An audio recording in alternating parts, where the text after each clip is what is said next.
NIL Now with Lauren Sisler and Kevin Jones. If you want to learn more about name, image, and likeness, you need to go to The Source. The NIL Now podcast from Headline Studio and Reddit highlights the biggest storylines with comments from key guests in the college and high school NIL space. NIL is not a cherry on top. It needs to be thought about as a part of these young men and women's future to, further their careers. You should be able to leave college with something. Subscribe to NIL Now on Apple, Spotify, Google, or wherever you listen to podcasts.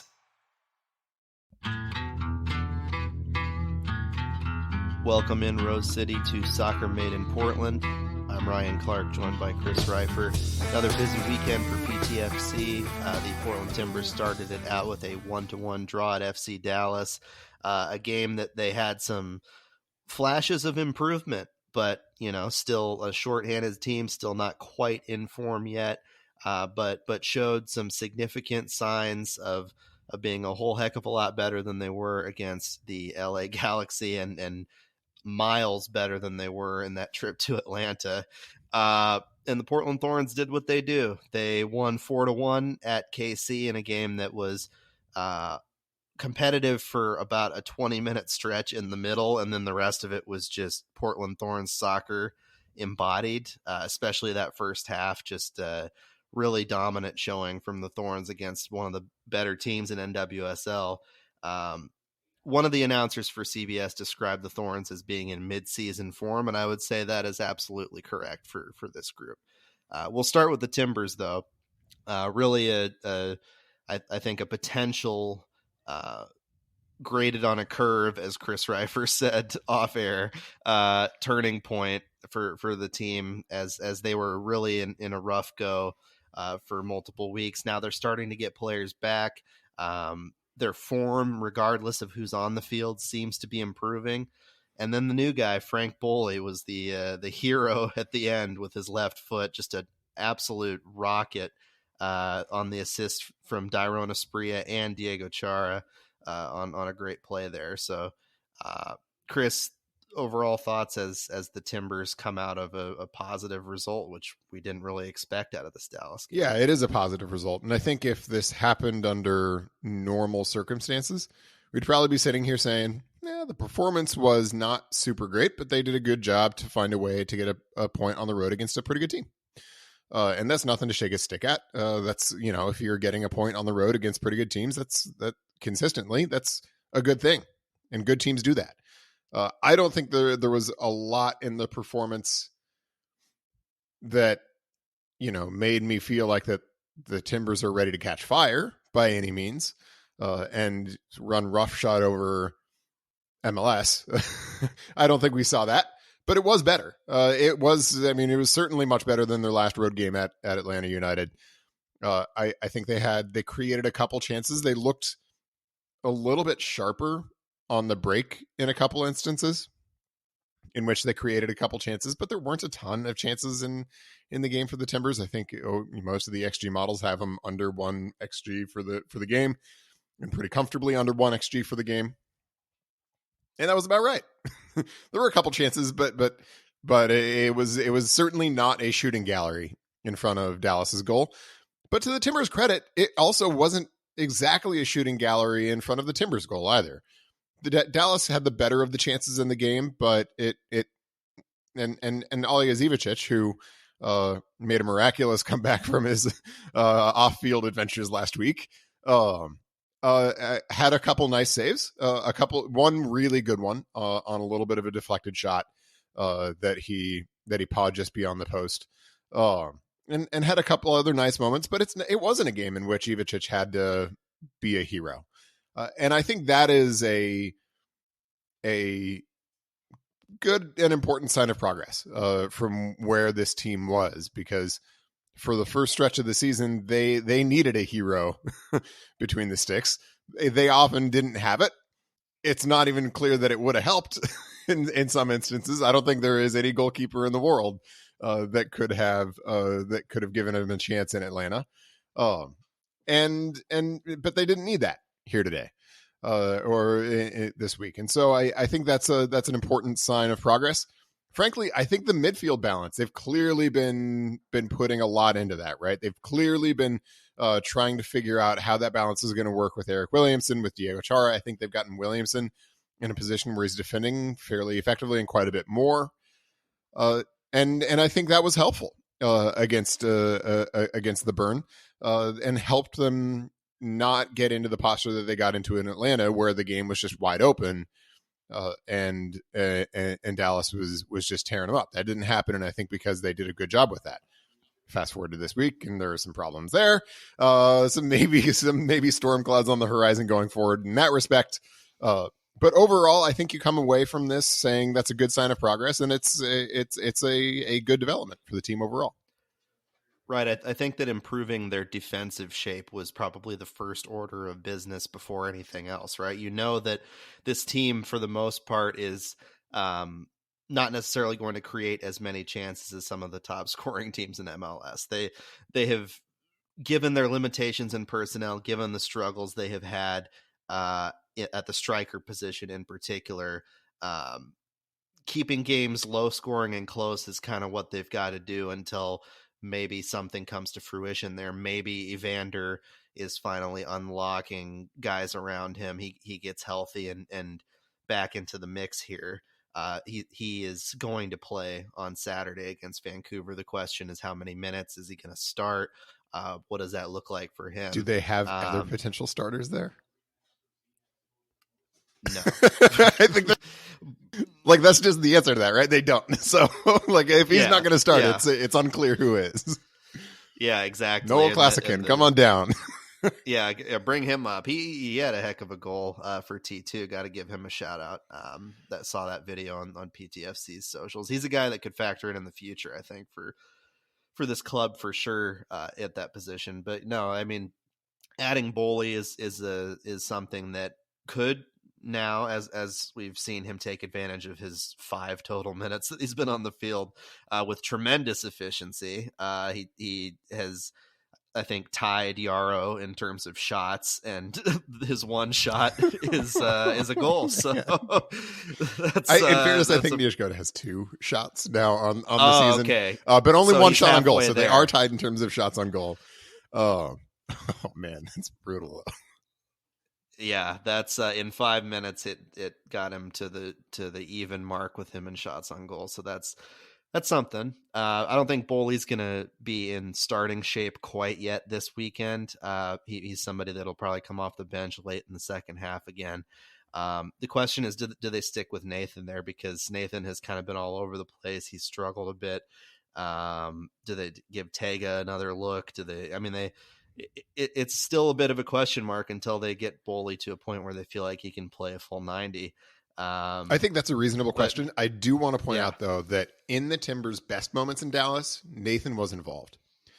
Yes, he was. I think he had a good game overall, but had some really rough moments, and you could hear Gio yelling at him, and it was. And I think that's exactly what kind of the book is on him, especially in sort of the finishing product. He's still lacking, and he needs to be sharper, and he needs to get to that point. I actually think he would really benefit from being like the guy at T2 for a while, to just get those reps in consistently and to be in those positions consistently and to sharpen that a little bit. But, I think Nathan remains a little bit of a project, but it's a project that there's something to work with there. And you can see it in those moments when he's combining and when he's getting out into the open field, that there is something to work with Nathan, which is more than I can say for some others. Yeah. And, another exciting thing on the attack that was an immediate improvement and contribution was the addition of Dairon Asprilla. He's somebody that I think could start on Saturday and be that person on the wing that they have desperately needed. Marvin Loria started a lot of games in the absence of Jimmy Chara, and he's got speed, but when it comes down to the end, making that final pass, finishing, he hasn't really been there. Santiago Moreno is still struggling. Honestly, he hasn't found his form yet, and he had an attempt in this Dallas game that hit the crossbar and the post that would have been really, really good for his confidence. It just didn't go in, and I think it's a sign of progress at least for him that he was as active as he was, especially in that first half. But Dyrone and his cool new floppy hairstyle are back, and he's going to be somebody that even at his age is going to be important for them as they try to turn the corner on the attack. I think defensively, though, back to that side, Zach McGraw has been superb this year. I think he's been Portland's most consistent and important player so far, outside of potentially Eric Williamson, who we will talk about momentarily with his injury situation. Zach's just been solid, man.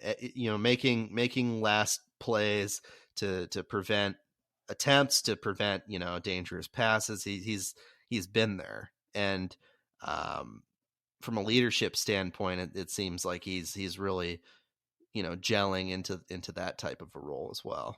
Which, there's a lot to unpack there. So let's back up. With Santiago Moreno, I think sort of like last week with the Galaxy. If you want to take a couple pulls of hopium, I do think you're right that you can see some flashes in which he was more decisive and a little bit more of the goal directness that we have seen from him in the past. I mean, that was the thing that immediately stood out with him after he was signed in 2021, and that we saw a good amount of in 2022, is that even when playing from the midfield, even when coming from a wide position, he was always pretty direct in terms of how he was advancing the ball. And I think he's lost a bit of that this year and has looked a little bit more adrift. And I think there were times against Dallas, and I emphasize times because it wasn't always the case, but there were times when he looked more like that old self. And I think that's, if you're looking for things to say, maybe he's coming out of his funk a little bit, maybe there's something there. We'll see. Good opportunity against Vancouver, although it's not a great place to play the ball on the turf because the turf is really bad in Vancouver, and there's just not a lot of ball playing that happens. But again, but the Whitecaps certainly coming off a absolute pumping by LAFC and CCL last night seem ripe for somebody like Santi Moreno to come in and exploit them a bit. And so, it'll be, I mean, that's one of the big things I think to watch in this game this week is whether Moreno can sort of build on some of the moments that he had against Dallas that I think were overall pretty positive, even though you're right, he didn't get the ultimate payoff. With respect to Asprilla, what he brings really is something that the Timbers have needed. We've talked a lot about in this space how the Timbers attack has been very, very, very narrow this year, where when they get into the final third, basically everything is happening within the width of the box. And that's just a really hard way to attack, right? It's easy for 4 defenders to defend just the box. It's just not a lot of space, and it doesn't take putting too many people in there to just kind of clog things up. And that's why the Timbers have had a lot of moments in which they've been able to move through midfield, and then they've gotten into the final third and things just kind of grind to a halt and nothing happens. Nothing comes of it. The thing that Dyrone Asprilla brings, and he's brought this throughout his entire career, is he does bring final third width. He is a guy that's going to, as a winger, play wide. And he's going to play wide in the final third too. And I think that's exactly what we saw on the goal. He's making a run that comes from basically the touchline.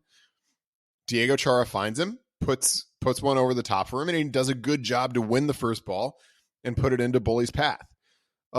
I don't know if Dyrone Asprilla is going to end up being sort of a difference maker, but he does bring something that they've really lacked, and that's just been a structural problem for their attack and has been why they've felt like they're trying to attack into a phone booth for much of the season. And so maybe he can help them sort of break up, bust out of the phone booth, and have more structure and create more lateral space in their attack. I agree with respect to McGraw, sort of taking things chronologically as you had in your segment there. I agree with respect to McGraw. I think he's acquitted himself reasonably well. I think he's a guy who I don't think there are a lot of questions about whether he can be in contention to be an MLS starter But we are now 18 days away from the close of the primary transfer window. We know the Timbers have been saying they're in the market for a center back. We have seen absolutely nothing in terms of rumors or anything like that. Transfer window closes on April 24th. We're recording on Thursday the 6th. It is Thursday, right? I don't know things like days of the week anymore. I mean, that's a big question. And if they do make a sort of the kind of TAM level center back signing that I think we expect them to make, who's on the chopping block? I would think it's probably Dario Zuparic. If that person comes in and performs, I think McGraw has put himself in a reasonably strong spot. But that remains a question. And of course, it remains a question as to whether the Timbers are actually going to be able to complete that signing, which has been a challenge for them over the course of this off-season and post-off-season, which I think is what we can probably call this first stretch of the Timbers regular season, the post-off season. And so I think those are big questions that should be on folks' mind. Right. You know, that Gio has publicly mentioned the pursuit of a center back. And then he also at one point mentioned the pursuit of potentially another midfielder, which, I mean, they had a midfielder visit yesterday. His name was Diego Valeri. No, they're not going to sign Valeri. Let's put that to bed now. But they did give him a really cool axe signed by everybody on the team. He visited everyone. So it was nice to see El Maestro back where he belongs. Just visiting the guys, catching up with old friends. Really, really cool moment for the club. One thing we saw him on Instagram with Sebastian Blanco. Not a surprise. Yes. They are they're basically lifelong friends. So not a surprise at all. But I do think that combined with Blanco being back out of training early this week has kind of just started up the conversation again about whether the Timbers are likely to see Blanco back, whether the Timbers might eventually have to put Blanco on the season-ending injury list, because remember, under the new rules this year, you can put one player on the season-ending injury list, even a sort of TAM-level player like Blanco is, and get a lot of cap relief in doing so. But that basically means he would be out for the season, and that means he would be out for the rest of his contract with the Timbers, and that probably means his career is over. And so, I mean, these are really weighty questions about whether Blanco is going to get back, whether Blanco can get back, and how the Timbers are going to make decisions around that. They're extremely sensitive questions, but I think they're getting less and less avoidable. You talked to Gio maybe a little bit about this week. I can't remember if you did talk about this. Yes. But I mean, what is the feeling you have? So they feel optimistic about it now. They said that before it may not have been so optimistic in terms of Blanco being able to return to the field, but now there have been developments in his recovery, according to Gio Savarese, that indicate that Sebastian Blanco should be able to make a return to the field this season. The question is when, and they don't know. What I have seen from him on the field, the last time I saw him at training was not this past week, but the week prior. He was with Stephanie Ludwig. He ran 85% sprints. So that's basically, they estimate him running at about 85% of his possible sprint speed. He did that for the first time in a while, according to what he was saying to everybody as he walked by.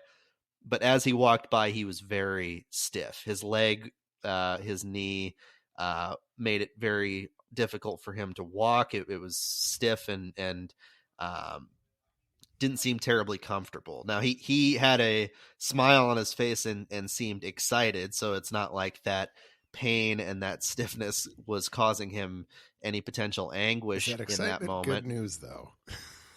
I think that he viewed it from that point as progress. But the fact that he was having that difficult just doing that is really sort of a sign of how severe it is. Yeah. It's a sign of what the seriousness of the situation is. I mean, he spoke about it at length earlier in the season, the idea that, he couldn't get down and play with his daughter, couldn't walk up the stairs without help. And really the feeling around the team is like it's a wonder that he was able to play last season as much as he did on essentially one leg. And, it's a testament to his competitive fire that he, despite everything pointing to potentially this being the end for him as a player, that he is still fighting to get back on the field. That's the fiery competitor that he is. And it's about more than just, the money and the contract for him. It's he wants to prove something. And that's always been Saba's personality. And it's why he's been beloved and endeared by the Timbers fans. You can't have watched Sebastian Blanco very much and have missed the fact that he is really, really passionate about the game. That is obvious, blindingly obvious if you've watched this guy play. And Timbers fans have watched him play for a lot of years now, and his service to the club has been exemplary. I think these are really hard questions.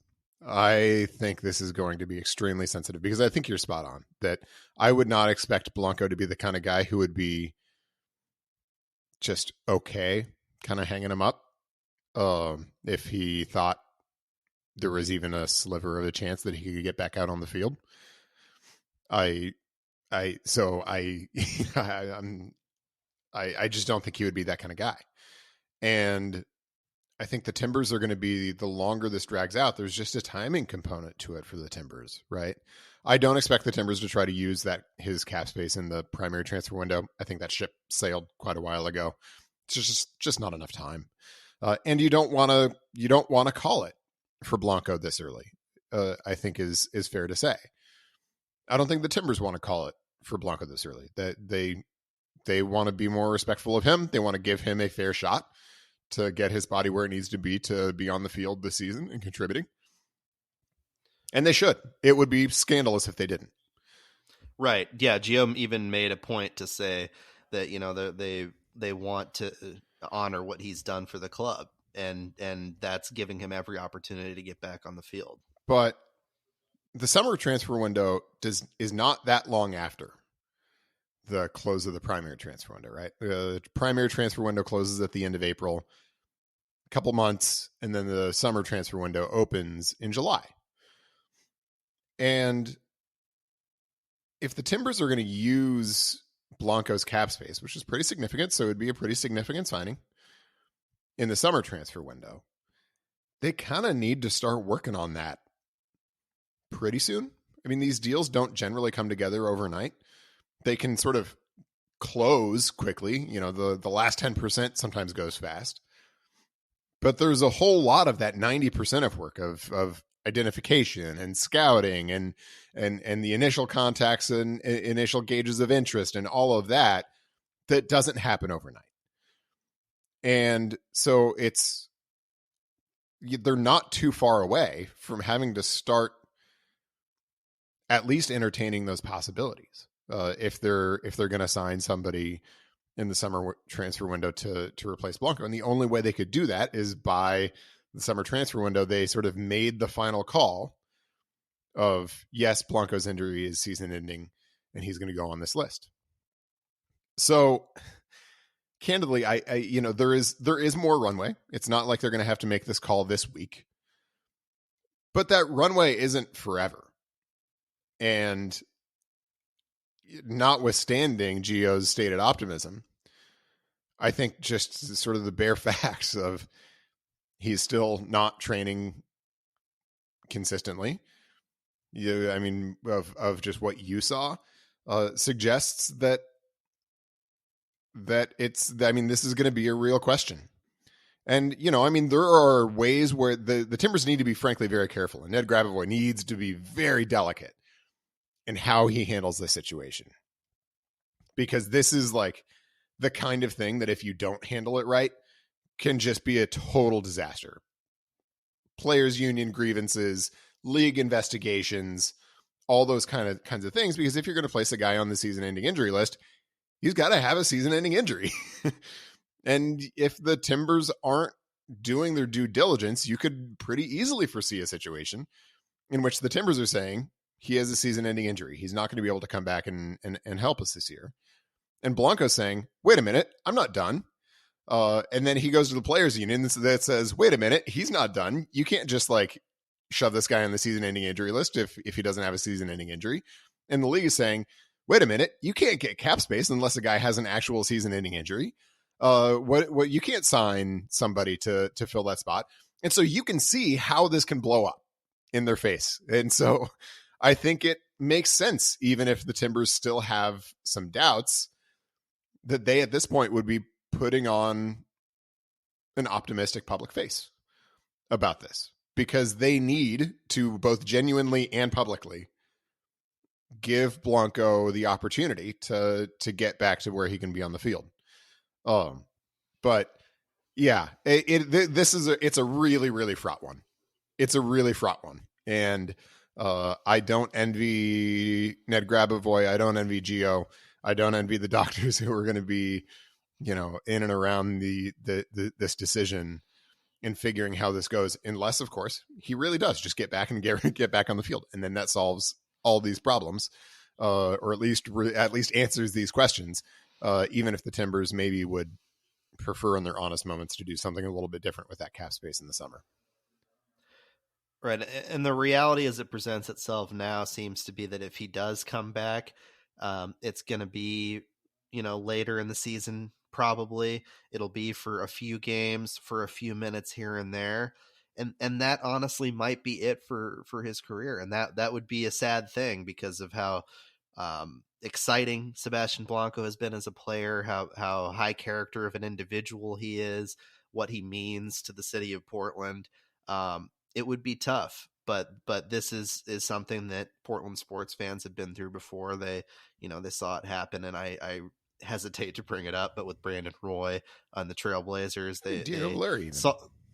Valeri is the most recent and specific example to the Timbers. Like he started to lose a step toward the end and wasn't really able to make the regular rotation, and that was sad to see for the guy that was the stalwart, the flag bearer for this club. Yeah. And it's a real possibility for Blanco, and the team is optimistic, and I personally hope to see him back on the field, because I think that would be a great way to complete his career in the right way, for him to fight back through this and prove that he could do it right at the end, and ride off into the sunset with his adorable family. It'd be an awesome capstone. And the Timbers would love the storybook ending too. I mean, make no mistake about that. That would be plan A for everybody, is to sort of have that storybook ending of Blanco getting healthy, coming back, being sort of an impactful super sub, and having that be the capstone on his career. Everybody wants that, but it's just a matter of whether that's realistic. I genuinely don't know if that's realistic. But every sort of week where we see him not getting more into training, I think makes that feel more and more distant.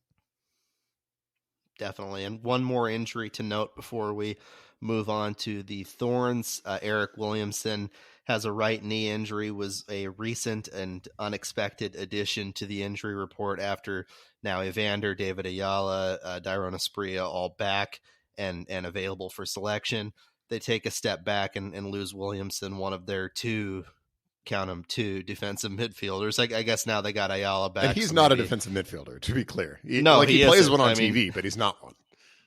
Yeah, exactly. Like he's another one that, and you've talked about Eric potentially being out of position there too, but Ayala even more so as a young guy, a little undersized, a little less suited to that position, is probably going to step in there. But specifically speaking to Eric's injury, that's a right knee, as listed. We're recording this podcast in the morning on Thursday, April 6th. I have not spoken to Gio yet about this as of this recording. I am going to. It's going to be the first thing I ask when he has a press conference today at noon over Zoom. So just keep an eye on my Twitter account. If you haven't seen that news already, Ryan T. Clark, I will post whatever update Gio provides on there, among other things that he says in that presser. But We will keep an eye on Eric and are hoping that it's nothing serious for him because he's dealt with his share of injuries. For those who may not know, it's the right knee that he's dealing with an issue right now.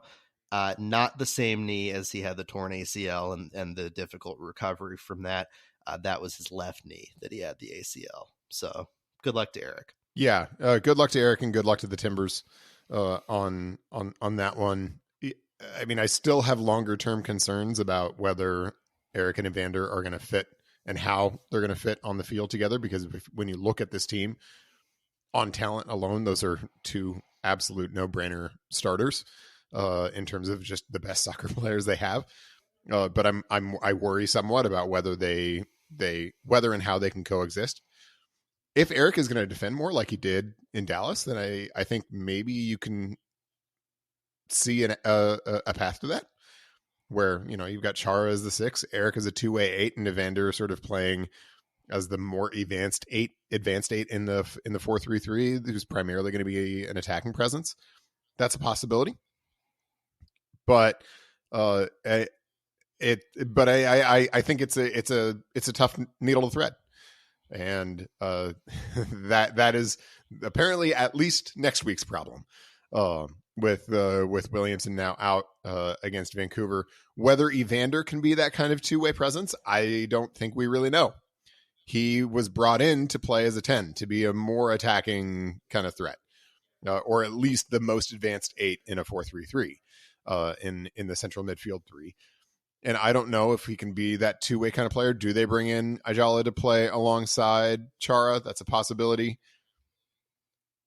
Candidly, I don't know a lot else that they could do given the personnel available. Yeah, with no Paredes. Yeah, without Paredes. Yeah, that's your only option. That is just about it. Maybe they do Chara, Evander, and Moreno centrally with Asprilla starting and maybe Loria starting on the wings. Who's probably Gutierrez at this probably point Gutierrez over Yep. Loria. That's probably right. Although, you know, I don't think either has shown that they're plus MLS players at this stage, and so, you know, one or the other. And yeah, I think those are big selection problems for Gio Savarese going into a game that I actually think is pretty darn important. To be candid, as I talked about a few minutes ago, Vancouver just got crushed by LAFC last night in their home leg, 3-0, 0-3 really, in their home leg in CCL to LAFC. A game that was competitive up until halftime, and then in the second half, LAFC just came out and Denis Bouanga just absolutely crushed him. Just crushed him. Guy's a monster. He has become a monster. And he ate the Whitecaps alive. It was hard to watch for about a 15-minute stretch, where they were just in the torture chamber. And go ahead. Speaking of torture chambers,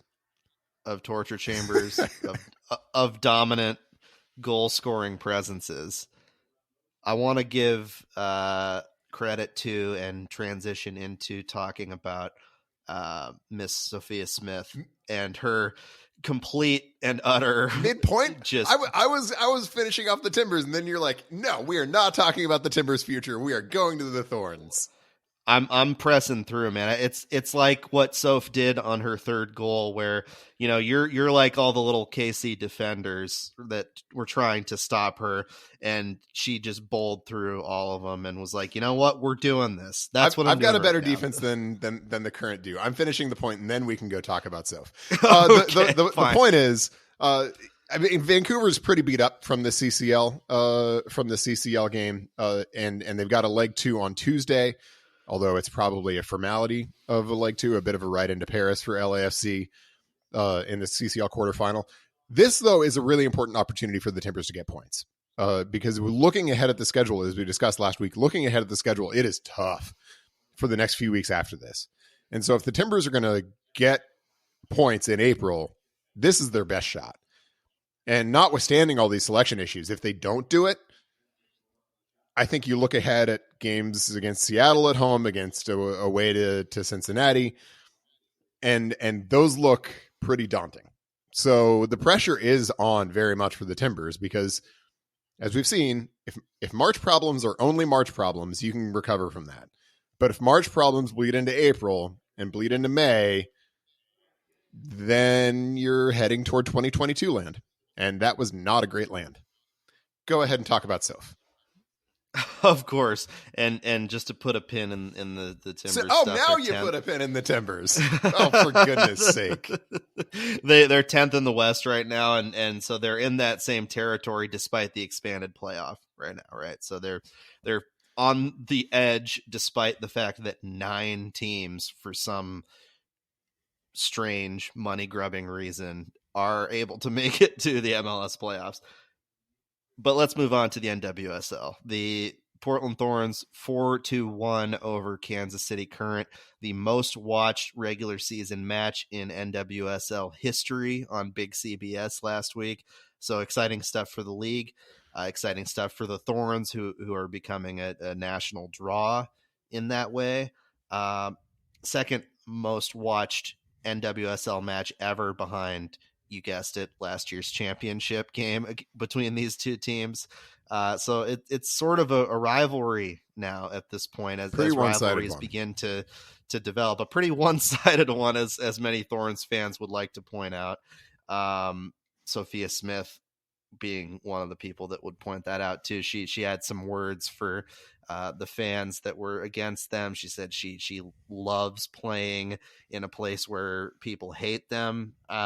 Just fully leaning into the bad girl Thorns mindset that they're kind of having this year. You know, they're the big evil empire type of squad coming into every game, and they're embracing it. And you know what? They're inevitable. They're like a Death Star. You know, they show up and. So I just want to. Crystal Dunn started. I want to stop right here because here's a problem. Yes. I don't know how the Death Star has become synonymous with sort of like inevitable or like the kind of dominant forces, because in terms of survival of movies, the Death Star is 0 for 2. Like, not good. Not a good record at all. Like, extremely not inevitable.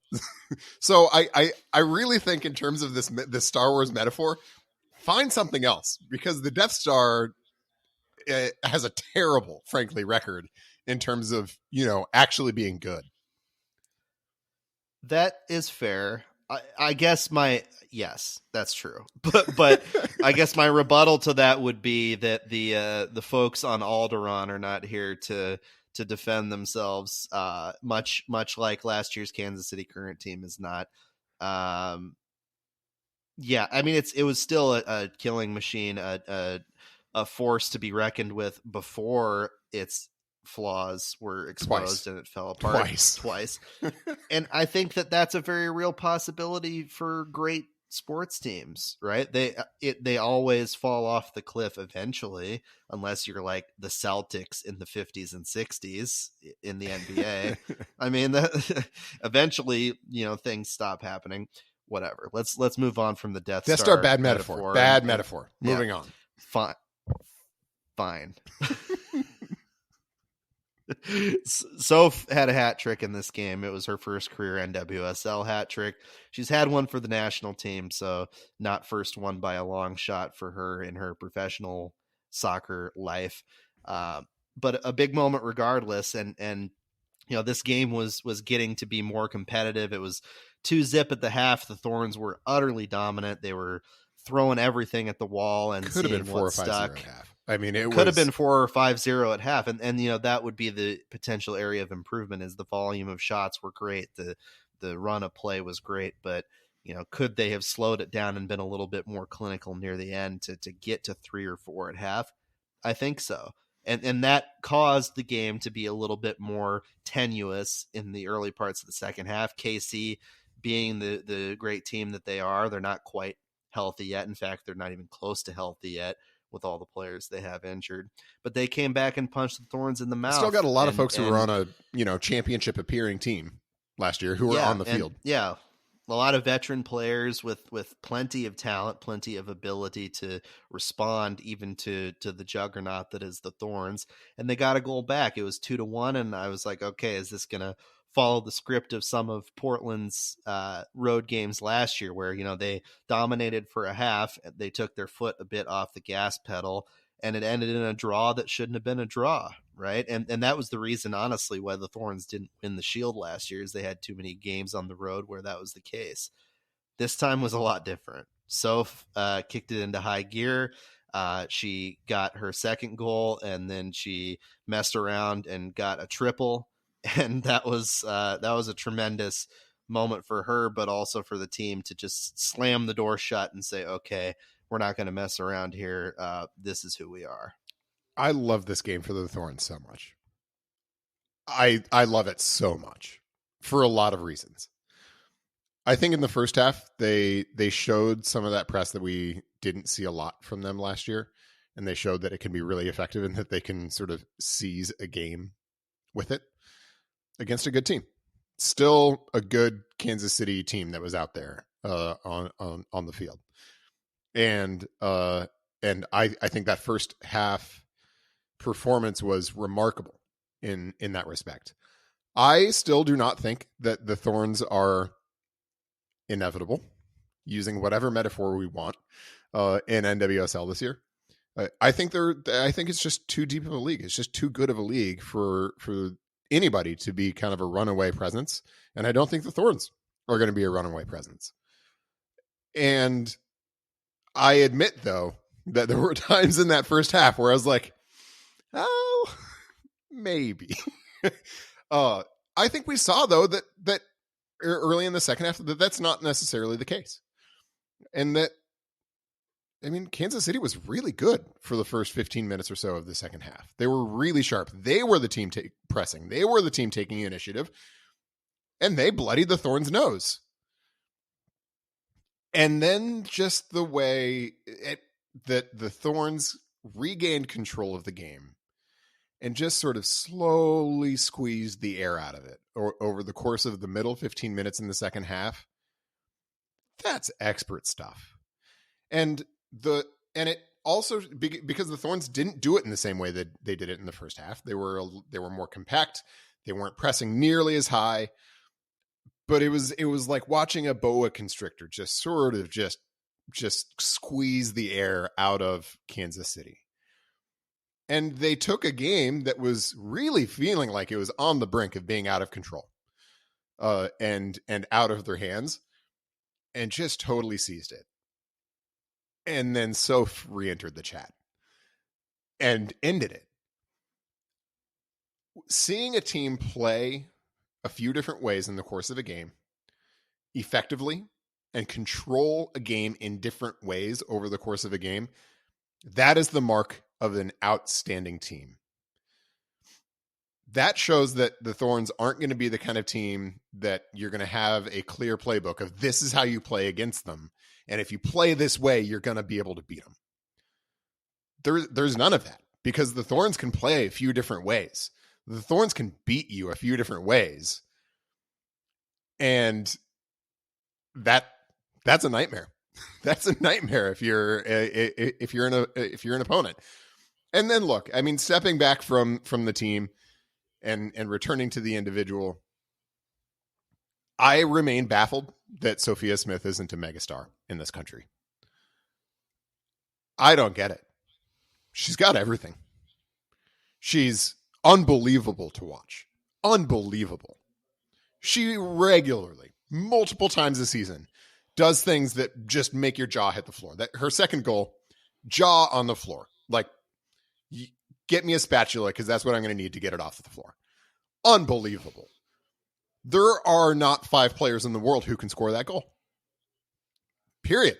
There are not 5 players in the world who can score that goal against professional defenders, just leaving defenders in her wake.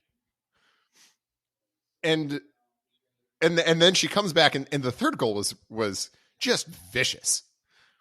The way she sets up the defender And then the second the defender, she very much like shaped her body like she was going to play Michelle Vasconcelos through. You get a nice profile of. People should go read that.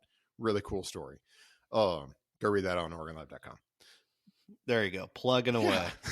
You know, I'm mostly like an amateur when it comes to this kind of stuff, but once in a while.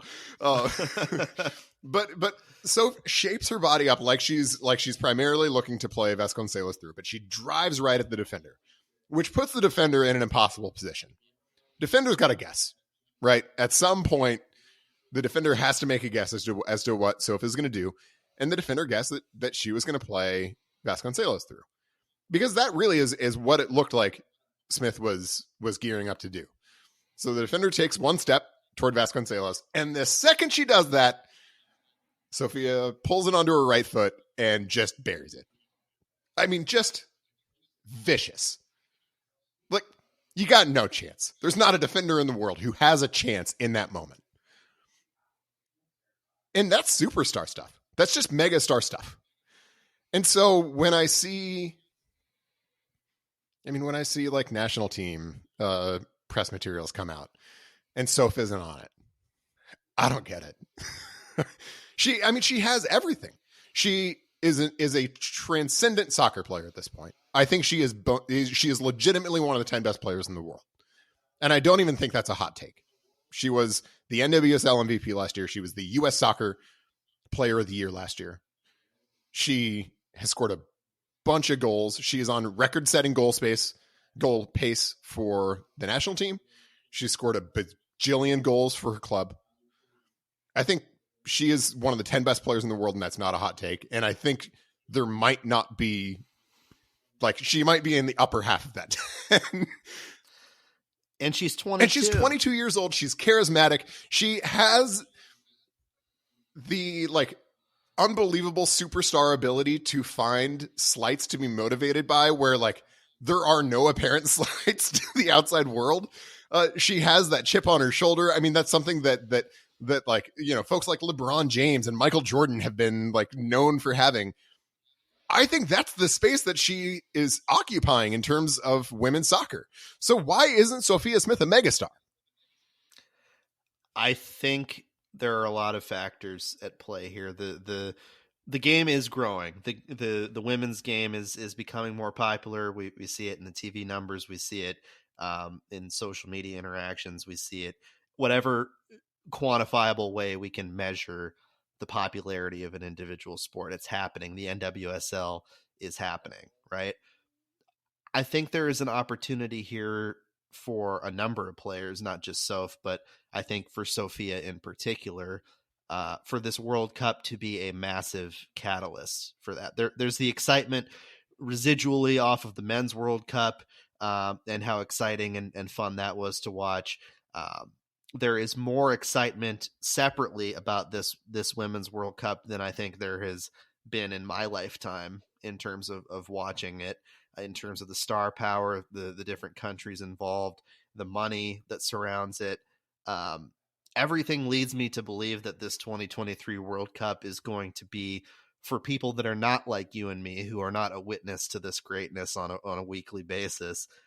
It's going to be a breakthrough for them. It's going to be an opportunity for them to become familiar with Sophia Smith, hear her story, see her and the importance of her representation for young Black girls playing soccer in the U.S. It's going to be an important thing to see her personality and how charismatic and fun and funny she is, and how much of a just ruthless competitor she is on the field as well. You hearkened her to players like LeBron James and Michael Jordan in basketball, comparing her directly to somebody in her own sport who's her national team teammate in Alex Morgan.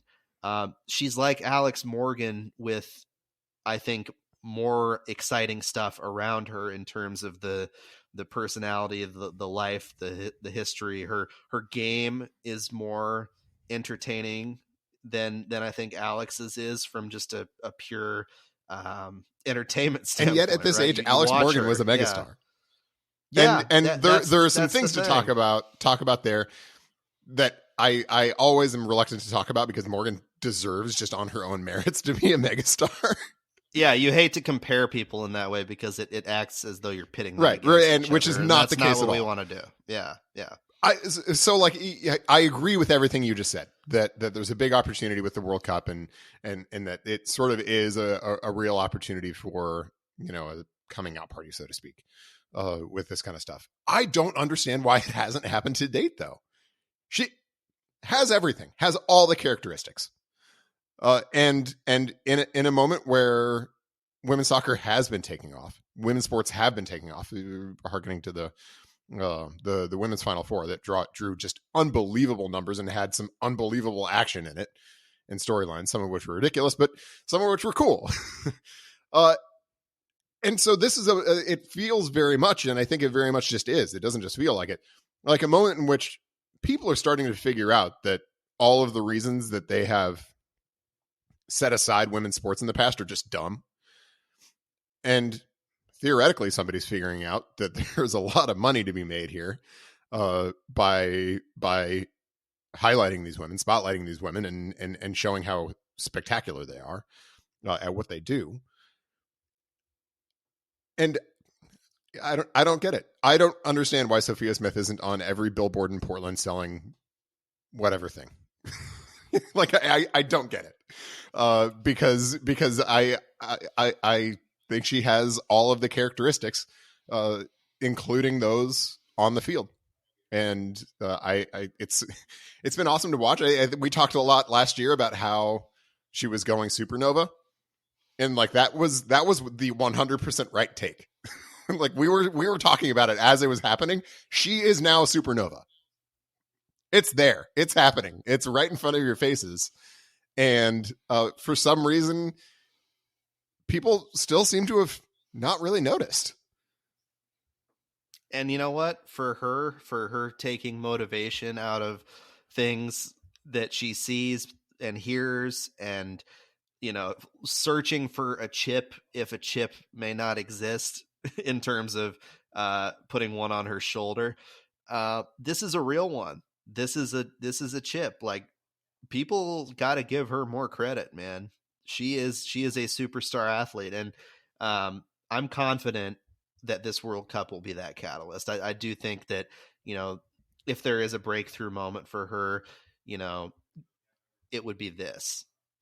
There are residual things too, like, the pandemic's impact on sports, and just general fatigue people have with, the saturation of sports on television. All of those things factor in. I'm not necessarily saying those are reasons or excuses, but there's a lot at play there. And the fact that these old stars, these veteran stars, are still playing, still part of the national team, people like Becky Sauerbrunn, Megan Rapinoe, Alex Morgan, the fact that they're still here means that most of the spotlight in terms of the women's game is going to surround them until they're done. And then at that point, I think it will be easier for people to embrace Soph as the face of soccer in this country. More specifically, after those players are done with the national team and she becomes the face of the national team, but also as she continues year after year to dominate in the NWSL. The question at this point will be, how long does she stay in the NWSL, and how could a potential move overseas down the line in her career potentially impact that recognition on the part of American soccer fans? I think that's a whole other can of worms. And Soph has expressed a desire at some point to go try to play in Europe. And look, I don't blame her at all. I think it is a very different landscape, though, than it is on the men's side. And I think the, quote, going to Europe question is a very different question on the women's side than it is on the men's side, because I don't think that the leagues in Europe are markedly better than NWSL. I don't think they're getting more eyeballs on them than NWSL is. And I think there will be an argument that if she starts getting the credit that she deserves, and she already deserves it, she's been deserving it for a while, but if she starts to get it, are there going to be incentives to keep her in the U.S.? because it's with the and we'll see what the landscape looks like in 5 or 6 or 7 years. But I mean, she's got the eyeballs of the United States, or at least has the access to the eyeballs of the United States right now. And I'm not sure she would have that if she went and played for Leon or whoever. And so that'll be an interesting question. I selfishly hope that she is a Thorn for life. And she continues to score a bajillion goals for the Thorns and just dominates in Portland forever. That is my preferred path. But obviously she has other designs, other ambitions. And I think it'll be interesting to see how those questions play out. Could you imagine like a Christine Sinclair length career for Sophia Smith in Portland? She would be the mayor, like not even halfway through that 20 years, which would be that type of length of a career. Obviously Sink has played 11. I mean, I think I would vote for her too, unabashedly.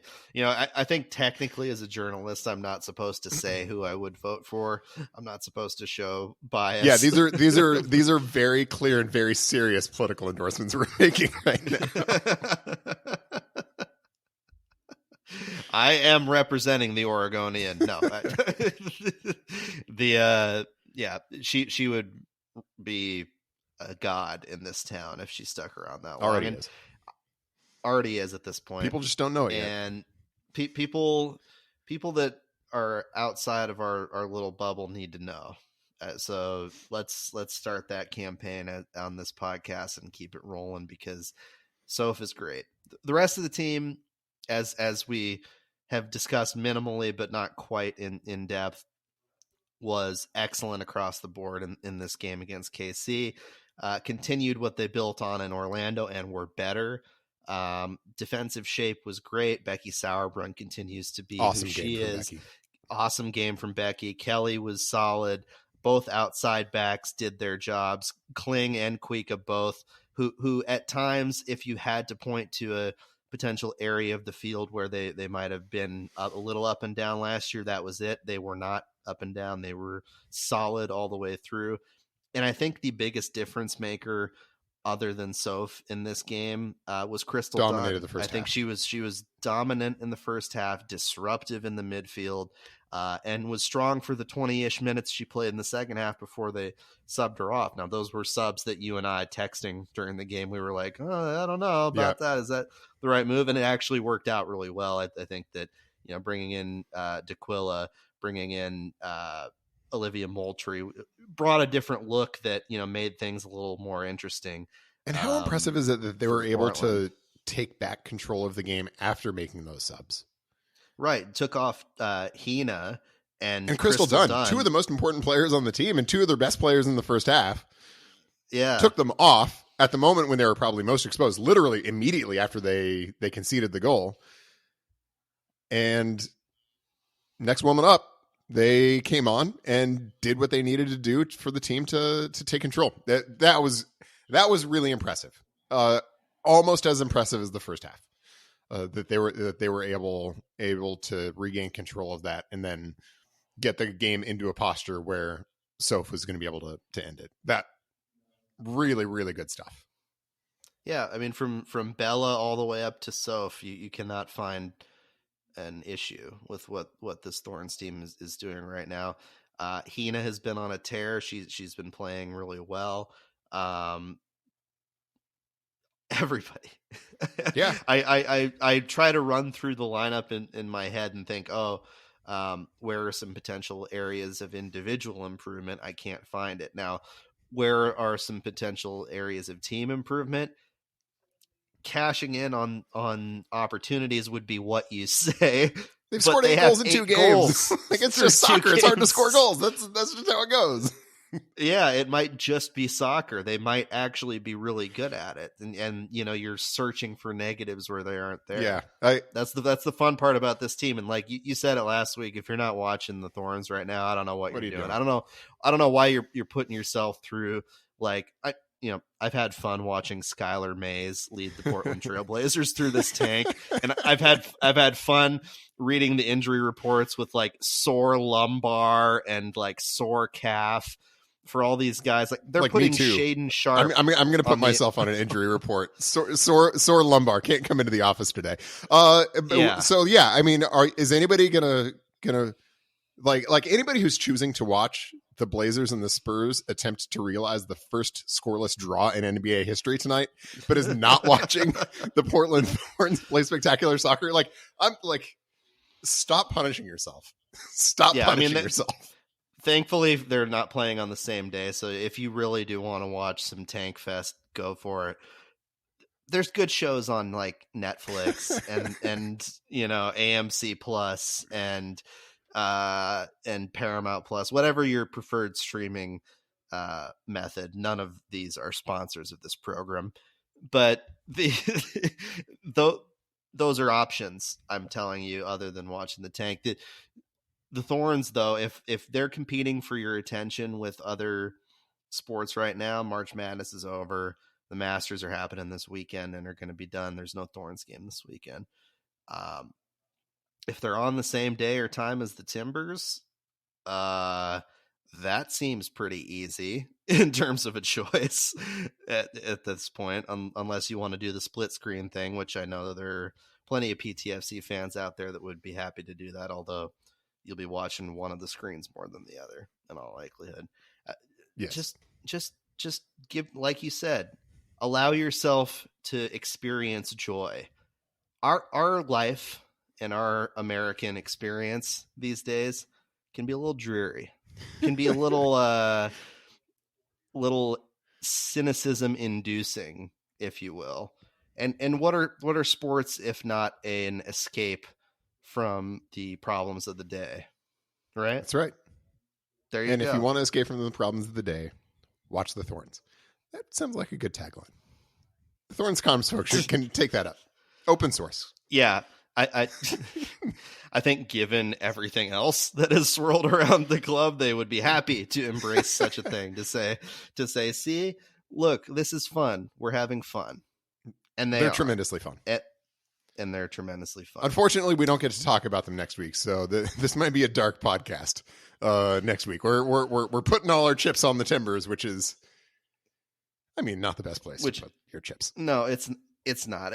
It would be nice if they pulled out 3 points and we had a little positivity to bring to the pod, but it's going to be tough. Ugly turf up at BC Place, a team that is ripe for the picking. If you're the Timbers trying to beat the Whitecaps, I'm looking forward to seeing what happens either way and discussing it next week. But otherwise, it might be weather made in Portland. Yeah, there'll be some weather made in Portland. We might Been talk rainy. some rain. There's your segment.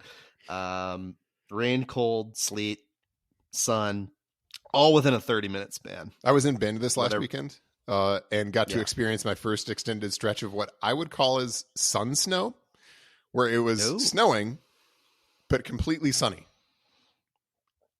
And it was curious. It was truly something else. You went blind completely then with the brightness that comes off the like there wasn't much snow on the ground, but there was like legit snow falling. It wasn't just like snow blowing off a tree. And there were like, I would describe very scattered clouds, but it was also just full on sunny, and not for like a minute. It's not like one of those moments where like the sun is shining at an angle. It was like for an extended stretch. It was wild. So yeah, maybe we can talk about that next week. We'll think of other topics. Yeah, some Central Oregon related topics if we've got listeners out there, which I would assume we do. Soccer made in Portland road trip. Yeah, we'll take a little virtual road trip. You took a real one, but we'll maybe chat about some Central Oregon related topics. I happened to live there for a period of about 4 months out of college. That was my first job for the Bulletin out in Bend. Met some fine folks there, but found a better opportunity up here in Newburgh. The old Bend to Newburgh pipeline. The Bend to Newburgh pipeline is tremendous. But yeah, that was my journey. Bend to Newburgh, Newburgh to the Oregonian. So, and here you are. Little about me, and here we are talking Timbies and Thorns. Did you make some eggies on I did not Saturday? make eggies. I had a breakfast sandy from Sparrow, which was incredible. If you've never been to Sparrow, this is, again, not sponsored content. This comes straight from the heart. If you've never been to Sparrow Bakery in Bend, they've got a spot in St. John's now too. But if you want like the full experience, go to the one in Bend. You got to go. You got to get a breakfast sandwich, and then you got to get an ocean roll. The ocean roll is like their signature pastry, and it's a little slice of heaven. Honestly, put Sophia Smith on a billboard with Sparrow ocean rolls. I'm in. Deal. I can envision it now. Put it put it in downtown Portland. Put it in Bend with our fine folks in Central Oregon. I would love to see it because Sparrow is excellent. Yeah, and so is Soph. Yeah. Sophia Smith is the soccer equivalent of what the ocean roll is to pastries. They are the finest of their two respective worlds.